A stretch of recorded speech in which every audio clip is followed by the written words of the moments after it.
Today we're taking a quick look at the new Honda 2200, and is it worth it to upgrade, or is it better just to keep your old generator? We're going to go outside and do a couple tests as far as checking sound. We'll also do a little bit of load testing as well, just to compare the two. And if you look at both of these generators, for the most part, they're almost exactly identical. Both of them weigh exactly the same, and with the new Honda on the left, you can see it's just a little bit wider and just a little bit longer. And as we take a look at it from the front, you can see it sits also just a little bit taller. We'll go ahead and take a look at the front. And the biggest differences are the co-minder carbon monoxide detector and Bluetooth. They added this weather protection cover as well, but keeping parallel ports and the eco throttle. And this is the older companion unit, which you would combine these two to combine the generators, get more power, but for the most part, same generator. But one thing they did add is on the faceplate, instead of having just cooling on the top side, they added an extra cooling area down low to help keep the inverter board and the engine cooler. But Honda did happen to keep the old style manual choke, which why not? Because it does require little to no maintenance and it is easy to use. They did add a new fuel shutoff switch, which this will help drain the carburetor and help with long-term storage, unlike the older generator. And as we look at the fuel caps, for the most part, both of these are exactly identical, and they opted to keep the same size fuel tank, which it would have been nice to see a little bit more capacity in the new one. But we'll take a look inside this new generator, and the biggest difference you're going to see is that basically this is a new 121cc engine that really looks identical, and the biggest difference is a new oil filler neck. This helps with your oil changes being a little bit easier, and also the little rubber drain funnel that is down below versus the old school has a little metal one, and it would get all over the plastic a little bit, but for the most part they look identical. We're going to head outside and do some of our testing now. We're going to go ahead and use this little power meter. This is going to give us some information. You can see our starting voltage is 127 volts. And then we're going to use this hair dryer. This is going to provide our load for us. And this hair dryer is rated at about 1875 watts. So we're going to start this off with the heater on high and the fan on low. And this will give us about a quarter load. And this is how we're going to do our first sound check. And so we're going to go over here to the meter real quick and kind of take a look. Now this power meter for some reason is not real accurate at low loads. Under 250 watts it gets off a little bit, so we'll multiply our volts times our amps, and then after that gives us about 410, which is about a quarter load for this 1600 watt generator. So now we'll go ahead and do a sound check real quick, and we're going to do this at 23 feet away just to kind of give you guys an idea what this one sounds like as opposed to the new one.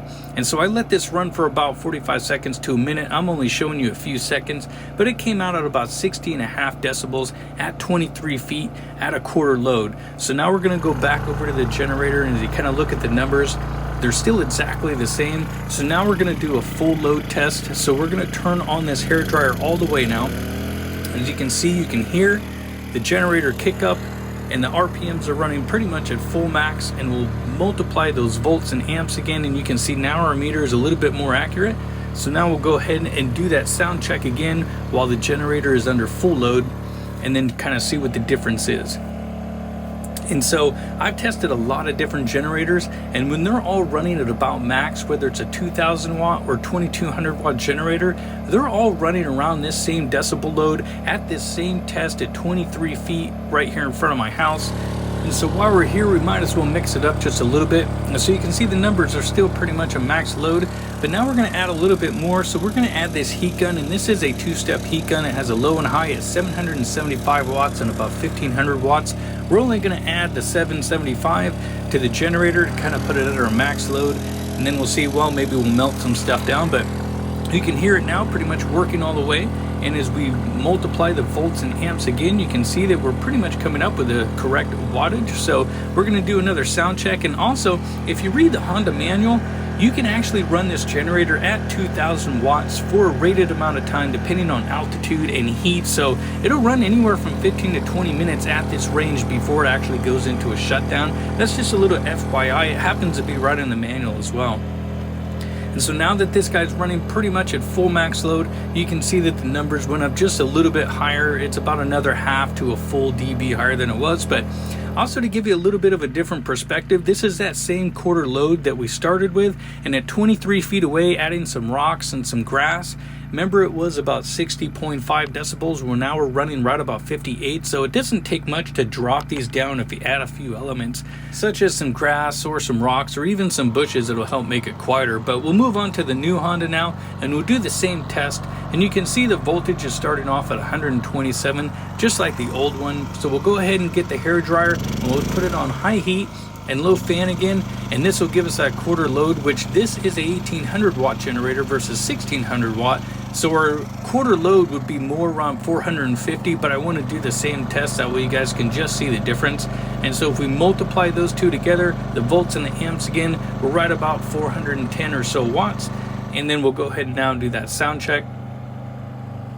And so as you can see, the numbers are almost exactly identical. They're just slightly lower. After letting this run, there wasn't a whole lot of difference, but just enough to maybe kind of edge it down from 60.5 to 60 decibels. And so we'll head back over to the generator now, and as you can see, the numbers are still basically the same. So we'll turn that hair dryer all the way up to 1800 and some watts, and we'll see if this hair dryer will actually pull that much, because I don't think it will, being that it's cheap. But that is an 1800 watt generator, and so if we multiply the volts and the amps again, you can see we're only getting about the same amount of wattage. So that hair dryer, that's all it's got. It's basically all it can do. So we'll go ahead and head up and do that sound check again. And so this test being the same as the last test with the old Honda, if you look at the numbers, are almost exactly identical. Again, maybe a half a dB, but it's so close that, you know, there is a little marginal room for error as well. So we'll go ahead and do that same full load test that we did earlier. And also take note here in a minute, you will see the numbers a little bit more, because obviously this generator can put out more wattage. So you'll see the difference here in a second as we turn on the heat gun and the hair dryers aren't full. And so now you can see they're putting out about 2100 and so watts. And if you multiply again those volts and amps, because this is an interactive video where you guys can participate at home and kind of verify the watts and see. So now you hear the generator just kind of run up a little bit higher. We'll go ahead and do one last sound check here. So as we take a look at the sound levels one more time, you can see it's just a little bit less. So is it really worth it to upgrade for a generator that's slightly quieter with a little bit more power? Let me know in the comments down below, and I hope you liked the video. Be sure to smash that like button, and until then, I hope to see you guys next time.